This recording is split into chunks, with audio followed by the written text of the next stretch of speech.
Not be a great leader unless you question God. So why was Korah punished?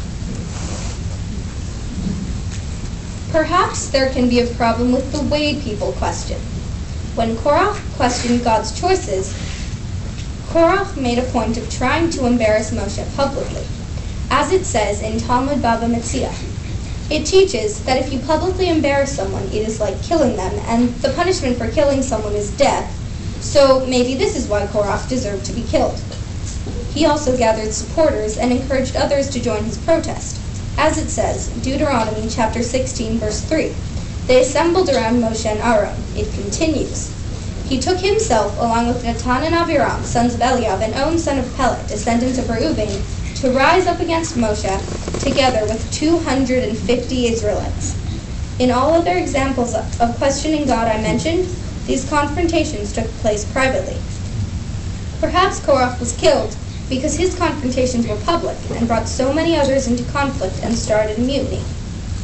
So maybe it is not actually the questions, but the spirit of questioning that is important. Maybe if Korah had prayed to God privately, without embarrassing or influencing anyone else, he would have been spared. Let's take this one step further. Can questioning God be a good thing? Let's look again at our earlier examples. Abraham is praised for questioning God because through this questioning he was seeking justice in the world. Rivka's questions about her inability to have children are her attempts at seeking comfort and security in the world and asking God for help. And Moshe was seeking reassurance from God, dealing with his own doubts and insecurities, and slowly coming to discover his potential. In all of these examples, we see that it is through actually questioning that our people's leaders have developed their faith. If questioning God can develop your faith, then maybe this Josh is my way of asking questions about God and attempting to develop my own faith. I think my real question is, what is God? Who is God?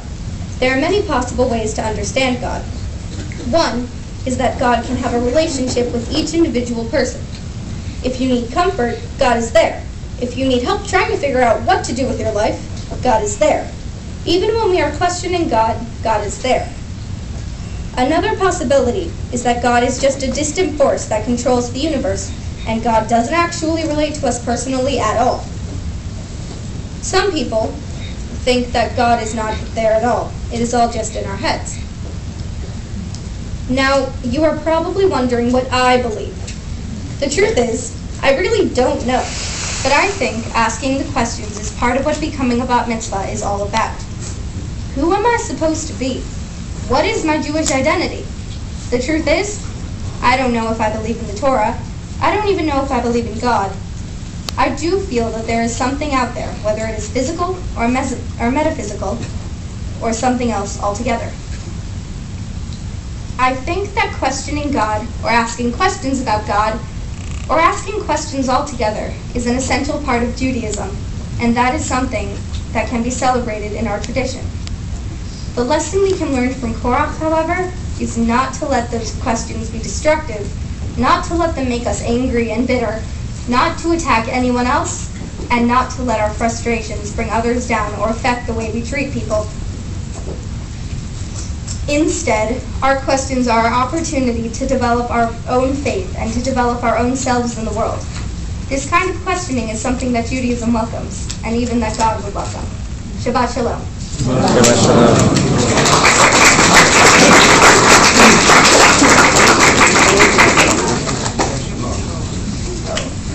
What a speech. You know, someone might get the impression you're my daughter. During that speech, I don't know why.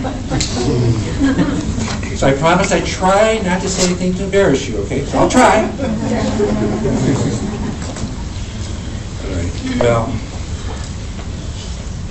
when you were born, everybody knows, not a secret, you were really, really tiny. And everybody's worried about you, especially your grandma, that's your job. And they wheeled you out, and your fist grabbed onto my little finger. It didn't go all the way around it. That's how small the fist was.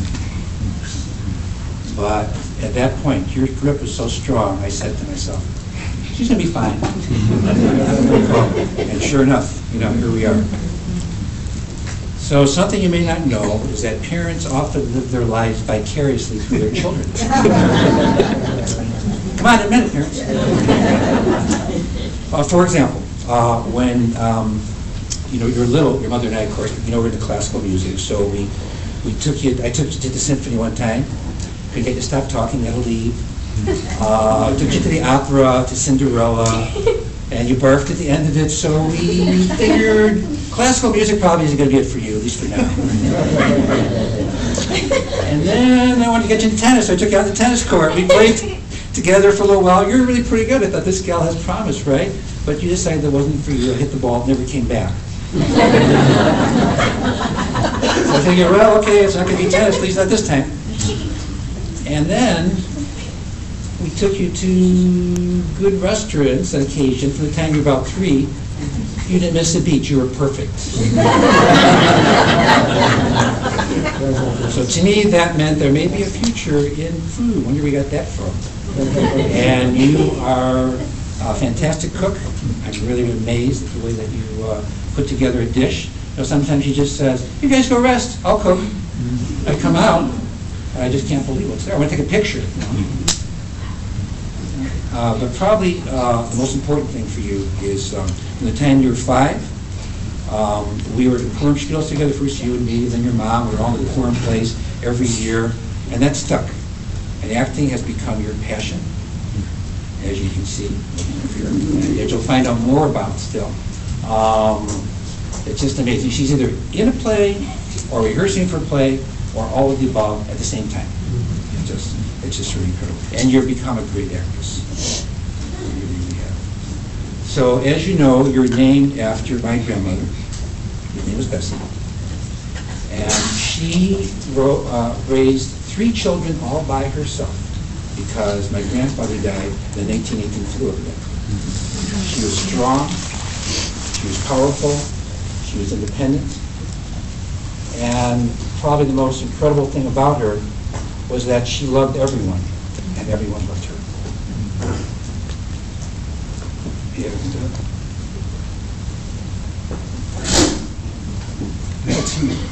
you're very, very much like that. And on the religion thing, about religion, you've heard me say, I think we all have our own religion, and I do believe that. And what I mean by that is that God is who or what we seek, who or what we look at as we seek happiness in life. And that's a very individual thing, I believe. So I have no doubt that you're going to be an incredible success. The reason is because you're strong, you're independent, but most important, you have that quality of love. You're the only person I've ever met that never said a bad word about anybody. And you didn't get that from me.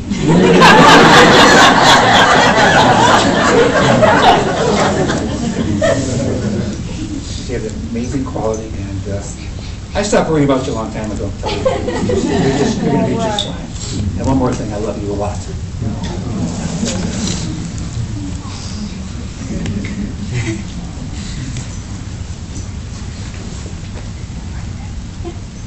We continue with the Mari service on Facebook.